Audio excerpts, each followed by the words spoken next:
What is the right age to get pregnant? See, medically speaking, the right age to get pregnant is in your early 20s. So somewhere around 23 to 25. Emotionally उतने mature नहीं होते हो that you are ready to bring another life into the world. So at least by 28. उसके बाद then there are issues. अभी it's not a fact कि मैं एक डिक्टम बना दूं कि हर इंसान को 28 तक कर ही लेना है. सबके circumstances अलग होते हैं, to each his own. But अगर आप देखेंगे celebrities are getting pregnant at 38, 40, but who knows कि किसने IVF कराया, किसने IUI कराया, किसने ICSI साइकिल कराया, वी नेवर नो. तो ये सब है, बट 28 तक बेटर है. मैंने मेरी फैमिली में भी देखा है कि 30 के बाद जो प्रेगनेंसीज हैं वो डिफिकल्ट प्रेगनेंसीज रही हैं. Somehow, yes. So there are two dips in fertility. One is at the age of 30, that's a mild dip, and then at 35 there is a bigger gorge-like dip. So that dip is something कि 35 के बाद pregnant होना is tougher. And even if you get pregnant, तो फिर abortions का risk है, miscarriage का risk है. मतलब early pregnancy वो thrive ही नहीं करेगा. तो अगर आप naturally pregnant भी हो गए, you need all sorts of supportive hormones to take care like a tree guard कि वो baby at least उसके अंदर हार्ट बीट आए, then it crosses the 3 month mark, 5 month mark, 7 month mark, and then finally delivers at 9 month mark. तो ये भी सब देखने को मिलता है. इसीलिए हम कहते हैं कि अगर आप ट्राई कर रहे हैं कंसीविंग, अगर 35 ईयर्स से कम एज है फीमेल पार्टनर का, तो 1 साल तक आराम से ट्राई करो, फिर गायनेक के पास जाओ.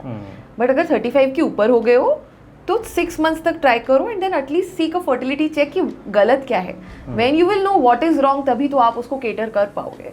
So that is how 35 के बाद there is a sharp decline in fertility, and we should address that because lot of people are going through it. What are the, what are doctors suggesting in terms of कि आप fertility को, let's say कि कुछ circumstances है जहाँ पे ये हो गया था, but how to go about it now? Like you want to become parent, or biologically your body is definitely, it is gone through something. Yes, certainly yes. So then definitely we have to start off from the evaluation first. कि partners दोनों साथ में आए. I always say and insist कि आपका first fertility check अगर है तो कोई भी पार्टनर को घर भूल के मत आओ. तो हस्बैंड कितना भी बिजी हो, उनको बोलो कि नहीं, गायनेक के पास चलना है, so that they know the pros and cons and how the journey is gonna be ahead for them. उसके बाद बेसिक टेस्ट होते हैं, जैसे मेल्स में हम सीमेन एनालिसिस करके एक टेस्ट होता है, वो करते हैं.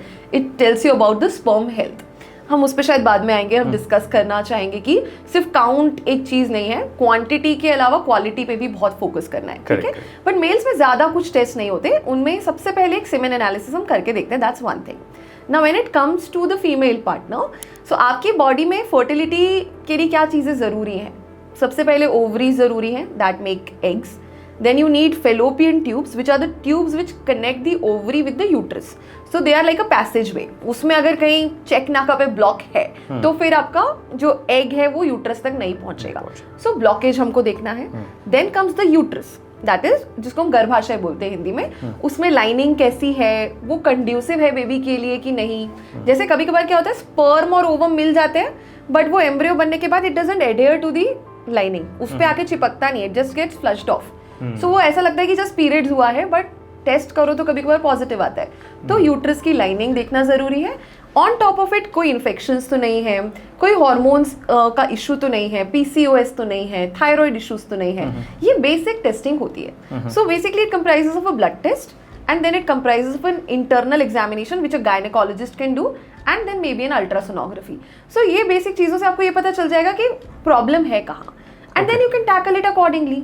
देर आर मेडिसिन्स. अगर मेडिसिन से नहीं हो then there is IVF, there is IUI, and इस तरीके के बहुत सारे मोडालिटीज आजकल आ गए हैं. सो नेचुरल कंसेप्शन पे हम सबसे ज़्यादा फोकस करते हैं because those babies are healthier in the long run and उनको उतना सपोर्ट, उतना केयर नहीं लगता है than IVF conceive babies to some extent. तो हमको सबसे पहले नेचुरल कंसेप्शन ट्राई करना चाहिए, and that is by modifying certain habits, quitting addictions, fixing your diet.